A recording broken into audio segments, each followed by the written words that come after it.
Bismillahirrahmanirrahim. Assalamualaikum warahmatullahi wabarakatuh.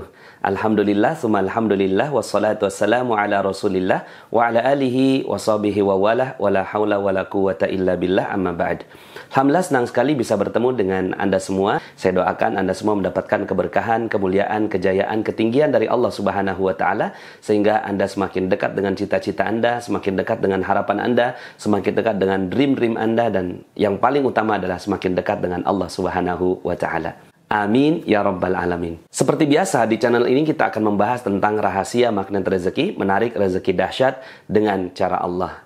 Oke, pada kesempatan kali ini kita akan masuk pada bab yang ketiga atau jurus yang ketiga dari 101 jurus yang ada dalam magnet rezeki yang berjudul konsep dasar magnet rezeki. Banyak orang ketika mendengarkan nama magnet rezeki merasa bahwa ini ilmu yang aneh, ilmu yang tidak mungkin, ilmu yang mustahil, ya. Padahal sebenarnya dalam ilmu pengetahuan kita mengenal yang namanya magnet. Ada magnet menarik besi. Nah, kenapa menarik besi? Lalu kemudian akhirnya ilmu pengetahuan mempelajari ada energi yang ada di magnet tersebut sehingga akhirnya dia bisa menarik struktur molekul yang ada di besi. Begitupun ketika ya ada golok ya atau pisau yang diinduksi dengan sebuah magnet dengan berulang kali, lalu kemudian didekatkan kepada besi yang lain, lalu kemudian tiba-tiba golok itu, pisau itu berubah menjadi magnet. Namun sementara sifatnya tidak seperti magnet yang strukturnya sudah seperti magnet. Kemudian setelah beberapa lama sifat magnet itu hilang dan kembali harus diinduksi. So ini adalah ilmu pengetahuan. Ada magnet yang bisa menarik besi yang lain. Kalau itu terjadi pada magnet, kenapa itu tidak terjadi pada manusia? Sementara ketika kita ya diinduksi dengan energi yang luar biasa, maka akhirnya kita bisa bersifat seperti magnet juga. Yang ditarik bukan besi, yang ditarik adalah sesuatu yang kita inginkan, ya, kebahagiaan, kesenangan, kesehatan, ya, uang, rezeki, ya, kemudian keharmonisan dan seterusnya. Jadi definisi rezeki dalam magnet rezeki tentunya bukan cuma sekedar uang, tapi lebih luas daripada itu. So, sebenarnya ini bukan konsep yang aneh, bukan? Kalau kita mempelajari ilmu pengetahuan, sehingga akhirnya kita bisa meniru apa yang terjadi pada struktur molekul yang ada di dalam magnet. Contoh lain misalnya hubungan antara kupu-kupu dengan taman. Kupu-kupu itu ibarat proyek, ibarat uang, ibarat kesenangan, ibarat apapun yang kita ingin tarik dalam kehidupan kita. Banyak orang yang menarik kupu-kupu itu menggunakan jaring. Pergi pagi, pulang sore, ya, membawa jaring, lalu kemudian menangkap kupu-kupu. Besoknya begitu lagi, semakin terampil, dia ambil kupu-kupunya, lalu kemudian dimasukkan dalam sangkar. Besoknya begitu lagi, dia kumpulkan lagi kupu-kupu itu, masukkan dalam sangkar. Lalu kemudian pertanyaan saya adalah, ketika telah terkumpul 1000 kupu-kupu di dalam sangkar, kemudian ingin bermain dengan satu kupu-kupunya, dia mulai membuka pintunya, apa perasaannya? Tentu perasaannya adalah takut, gelisah, khawatir, cemas. Yang keluar bukan cuma satu, tapi yang keluar adalah 1000 kupu-kupu itu. Kalau ingin bermain dengan kupu-kupu, kenapa tidak bangun taman? Cuma memang alatnya berbeda. Yang satu pakai jaring, yang satu pakai pacul. Ya, arahnya juga berbeda. Yang satu ke atas, yang satu ke bawah. Prosesnya juga berbeda. Yang satunya instan, yang satunya dia perlu proses yang cukup panjang.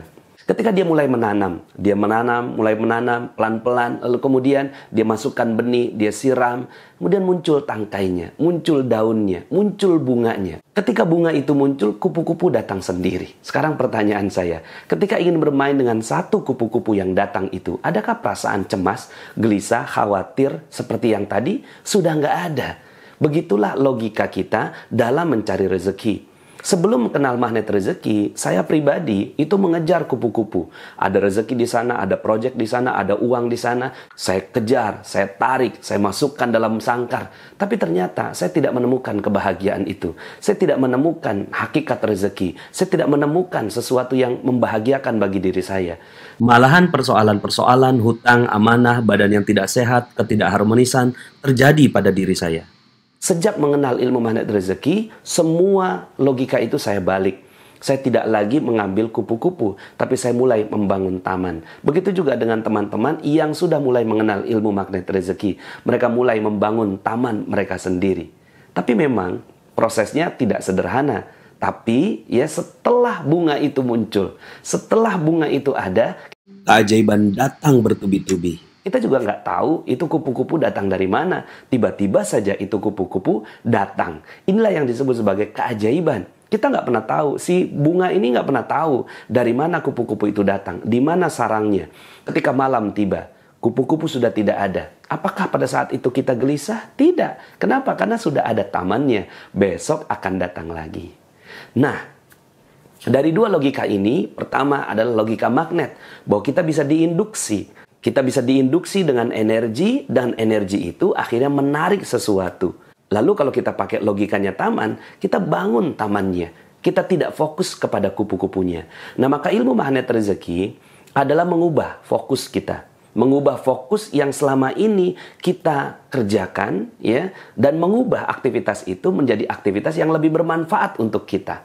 Ada satu contoh, Pak Irwansyah. Beliau seorang yang dari Palembang ikut camp, lalu kemudian di dalam camp itu ya kita melakukan induksi. Induksi apa? Induksi energi. Kita melakukan energi baik masuk ke dalam diri Pak Irwansyah dan juga peserta yang lainnya. Apa yang terjadi? Yang terjadi adalah beliau sampaikan di dalam camp, mengatakan kepada kita semua dalam ruangan, Pak Nas, ajaib sekali. Istri saya yang menderita kista itu melaporkan, menyampaikan bahwa kistanya sudah sembuh. Padahal Pak Irwansyah baru saja mengikuti trainingnya, baru saja mengikuti campnya. Apa yang terjadi? Yang terjadi adalah bunganya muncul, kupu-kupunya datang sendiri. Allah yang mengizinkan kupu-kupu itu datang. Kupu-kupu ini sekali lagi berupa rezeki yang kalau dalam kasusnya Pak Irwansyah adalah kesehatan. Ketika pulang dari camp, beliau datang menemui istrinya, apakah benar seperti itu? Kistanya sudah hilang, ya. Ternyata betul saja, kistanya sudah hilang. Lalu kemudian akhirnya beliau terus-menerus menggunakan ilmu magnet rezeki ini selama 40 hari. Apa yang terjadi? Yang terjadi adalah selama 40 hari itu Allah merapihkan kehidupannya. Beliau sedang melakukan yang namanya induksi. Induksi apa? Induksi energi baik yang ada dalam dirinya. Terjadilah taman kehidupan itu. Terjadilah taman rezeki itu. Dan kupu-kupunya datang sendiri. Anda bisa membaca kisah Pak Irwansyah ini dalam channel Telegram kami yang diberi judul Persoalan 10 tahun selesai dalam waktu 40 hari. Coba bisa dibayangkan, 10 tahun Pak Irwansyah berada dalam aktivitas dia mencari kupu-kupu. Tapi ternyata ketika kupu-kupunya itu datang, malah dia tidak mendapatkan apa yang dia inginkan. Tapi ketika dia 40 hari fokus di dalam pembangunan taman, lalu kemudian tiba-tiba Allah Subhanahu wa Ta'ala menyelesaikan semua persoalannya. So, ini adalah sebuah ilmu yang luar biasa, yang sayang sekali kalau seandainya ilmu ini tidak disebarkan. Ada juga kisah Ustadz Yudi. Beliau dari Aceh menggunakan ilmu ini untuk melakukan penyembuhan kepada klien-kliennya. Beliau adalah salah satu ahli ruqyah di daerahnya. Ada seorang yang datang dengan 20 tahun nggak punya anak. Tapi apa yang terjadi dengan menggunakan ilmu magnet rezeki, hanya dalam waktu beberapa bulan saja, pasien beliau, klien beliau memiliki anak di tanggal 5 Juni 2018. Subhanallah. Apa yang terjadi? Yang terjadi adalah ketika sang klien ini, seorang yang tidak memiliki anak selama 20 tahun, dia fokus sekali dengan mengejar kupu-kupunya. Dia kejar kupu-kupunya, dia kejar kupu-kupunya. Lalu kemudian akhirnya Allah Subhanahu wa Ta'ala dengan ilmunya menginginkan agar sang ibu tidak fokus kepada kupu-kupunya, fokus saja pada tamannya. Dan ternyata apa yang terjadi? Beberapa bulan saja, 20 tahun persoalan selesai. Nah, sekarang tinggal bagaimana ilmu ini bisa juga Anda gunakan. Nah, konsep dasarnya seperti tadi. Kita tidak lagi fokus di luar. Yang kita lakukan adalah fokus di dalam. Kita tidak lagi mengejar kupu-kupu, tapi kita membangun taman kita. Dan itu kebahagiaannya luar biasa. Ketika mendapatkan rezekinya, kebahagiaannya berbeda. Prosesnya juga berbeda. So, sekarang kita sama-sama bersepakat bahwa logika itu masuk akal kan? Bahwa ketika kita bangun taman, maka kupu-kupunya datang sendiri. Rezeki itu datang sendiri. So, kata-kata bahwa duduk diam, rezeki datang sendiri, mudah-mudahan dipermudah dengan tamsil itu. Ilmu magnet rezeki adalah ilmu yang membahas tentang bagaimana kita membangun taman di dalam diri kita sehingga akhirnya kupu-kupu itu mau datang. Secara umum, 101 jurus itu dibagi dalam 3 bagian. Yang pertama adalah bagian pikiran. Bagaimana pikiran kita bisa positif. Materi-materi seperti law of projection, disiplin kata, goa keajaiban, lunas hutang seketika, menarik piutang. Ini adalah materi-materi yang berada di dalam ranah pikiran. Bagaimana akhirnya pikiran kita bisa lebih positif dan akhirnya rezeki yang ada di sekitar kita bisa tertarik pada kehidupan kita. Bagian yang kedua adalah bagaimana kita bisa positive feeling, yaitu bagaimana perasaan kita bisa positif. Contohnya, jantung kita yang berdebar-debar. Ini adalah tanda di mana kita tidak positive feeling atau kita mengalami hal yang tidak nyaman dalam perasaan kita. Ini tidak boleh terjadi. Ada banyak sekali latihan-latihan yang akan kita lakukan. Bagaimana caranya agar jantung kita tenang, perasaan kita nyaman, dan akhirnya kita jadi jauh lebih santai menghadapi kehidupan. Materi-materi seperti cicak dan jerapah, cacat yang sempurna, tips jeruk nipis, ilmu garpu tala adalah beberapa jurus-jurus yang masuk dalam ranah perasaan. Dan kemudian yang ketiga, yaitu motivasi. Motivasi ini berada jauh di dalam spiritual kita. Contohnya saja misalnya, apa itu motif ekonomi? Motif ekonomi yang kita pelajari selama ini adalah modal sekecil-kecilnya untuk untung yang sebesar-besarnya. Di dalam kajian magnet rezeki, ini masuk dalam -3 atau keserakahan. Ketika ini masih ada di dalam diri kita, maka rezeki nggak akan pernah masuk.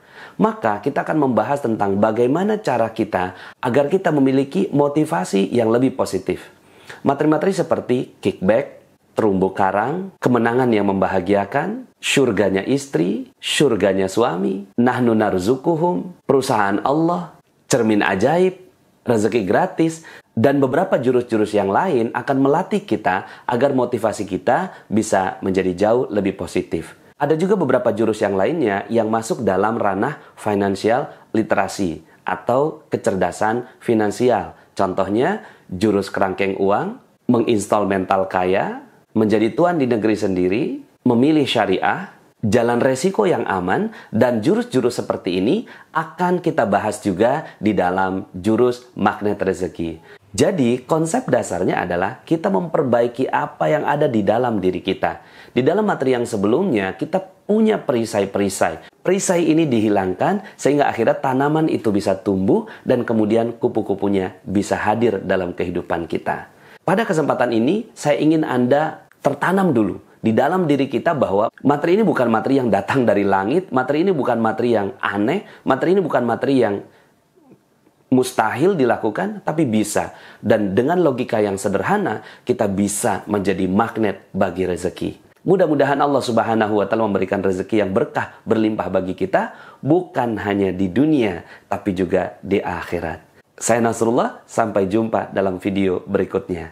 Assalamualaikum warahmatullahi wabarakatuh. Bagi teman-teman yang belum subscribe dan baru saja menemukan channel ini, silahkan subscribe. Insya Allah Anda akan mendapatkan materi-materi yang terbaik dari channel ini.